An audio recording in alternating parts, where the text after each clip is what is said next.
Graziano is back and better than ever, and the fellas are ready to go. Talking football today and plenty of it. Ryan Clark, Dominique Foxworth are fired up and ready to go. We have a lot to get to, but we begin, ladies and gentlemen, with opening night in the NBA and the game of the night. Lakers, Clippers, Lakers getting their rings. That's number 4 for LeBron James. And this year, Kawhi Leonard hopes to play spoiler. Pick this up in the first. Lakers already down 11. Anthony Davis, double team. We're going the other way. Kawhi, Lou Williams.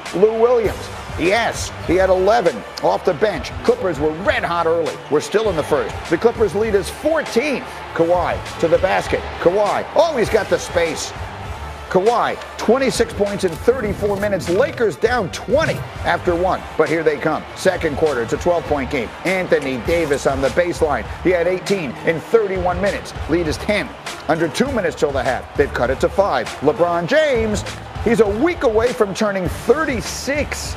He looks pretty good out there. Lakers down to a 2-point game at halftime, outscoring the Clips by 18 in the second. Third quarter, Clippers up 4. We got a ball game. Kawhi, no. Lakers, transition, Dennis Schroeder, LeBron, liftoff. LeBron throws it down, 22 points on 28 minutes as he begins year 18 in the NBA. It's a 2-point game. Later in the third, Clippers are up 3. Paul George took this over late. Remember all the late game struggles in the bubble. No such thing last night. That makes it a 6-point game. Then under 7 to go, Clippers are up by 9. Paul George would score 33 points on the night, knocking this one down for a 4-point play. So 33 for PG. Kawhi had 26. Clippers win the opener 116-109. Meanwhile, Kevin Durant, welcome back to the NBA, making his debut with the Brooklyn Nets against KD's former team. The Warriors and Steph Curry were a minute in, and here it is. First bucket in a year and a half for KD, knocking down a 3. He looked comfortable, and so did his teammate.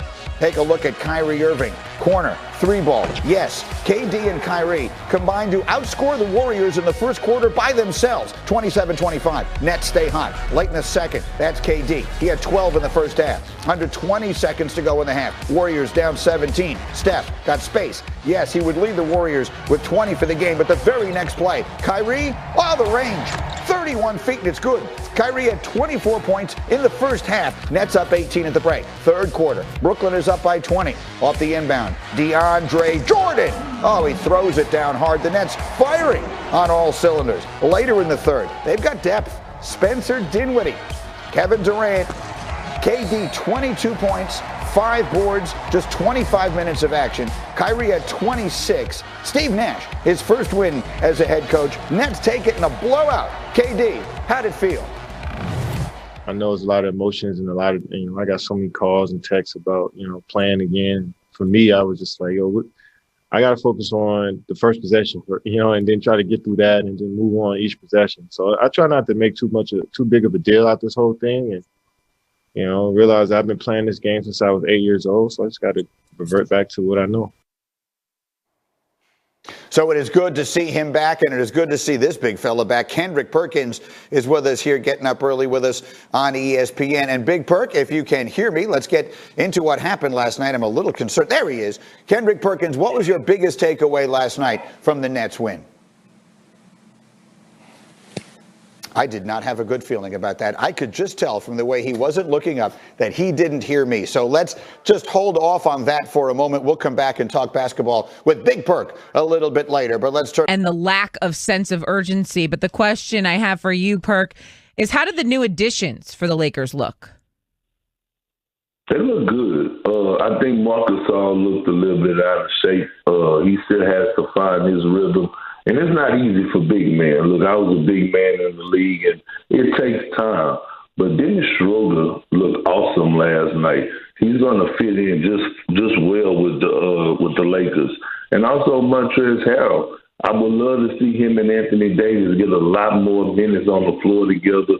Once they get minutes, they're going to have a tandem defensively that's going to be a force to be reckoned with. A lot of people don't understand about Montrezl Harrell was that last year he finished top 10 in the NBA in protecting the basket, and he finished top 10 in the NBA in taking charges.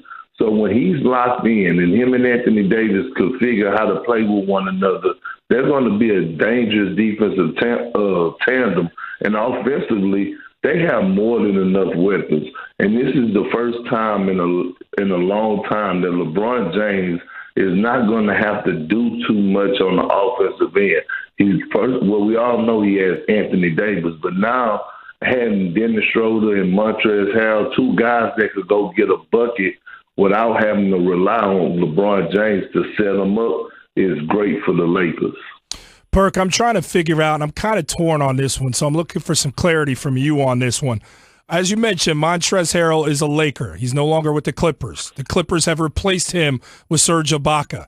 Is Ibaka an upgrade as opposed to Harrell, given the system that the Clippers are trying to push towards now?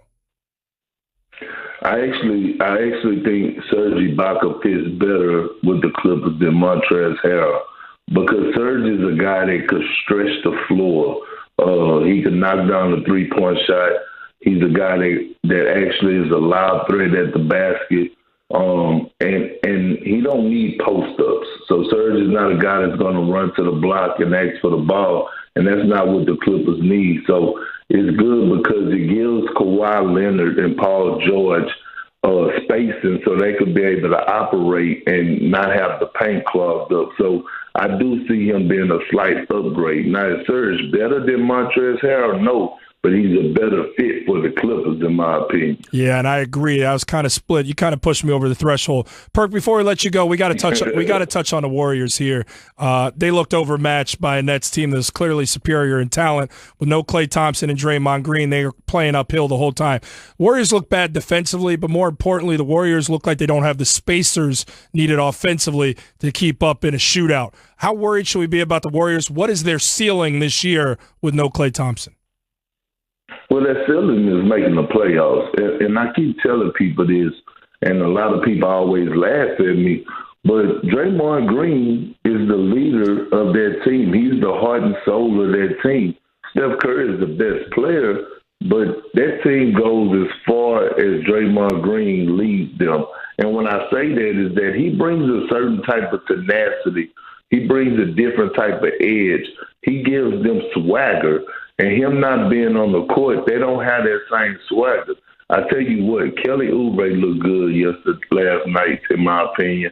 James Wiseman looked good, to say that he didn't really get a chance to have a training camp or a preseason. I think they're going to be okay. I think they're going to make the playoffs this season. They might finish top 5 in the Western Conference. Andrew Wiggins will find his rhythm with that culture that they have. So I'm not worried about the Warriors at all. And Steph won't have a bad night like he did last night. Matter of fact, I think Steph will end up finishing in the MVP conversation. If you ask me, he's going to average about 27 points a game. So they'll be just fine. All right, Perk, thanks for getting up this morning. We'll talk to you soon. You have a good one. And if we don't talk to you, happy holidays. That's brother. Kendrick Perkins, ESPN NBA analyst. Thanks for having me on. Thanks. Talk to you soon. So beginning Tuesday, January 5th, Mike Greenberg begins his show, Greeny, immediately following Keyshawn, J. Will, and Zubin on ESPN Radio. Greeny will take you inside the stories of the day as only he can. He'll have the newsmakers you'd expect, and he'll interact with you every single day. From Keyshawn, J. Will, and Zubin right into Greeny, weekday mornings on ESPN Radio. Here's SportsCenter.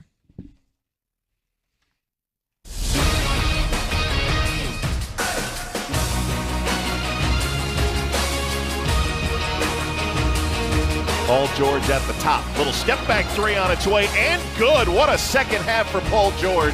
He's given the Clippers a 9-point lead, and he's got 27.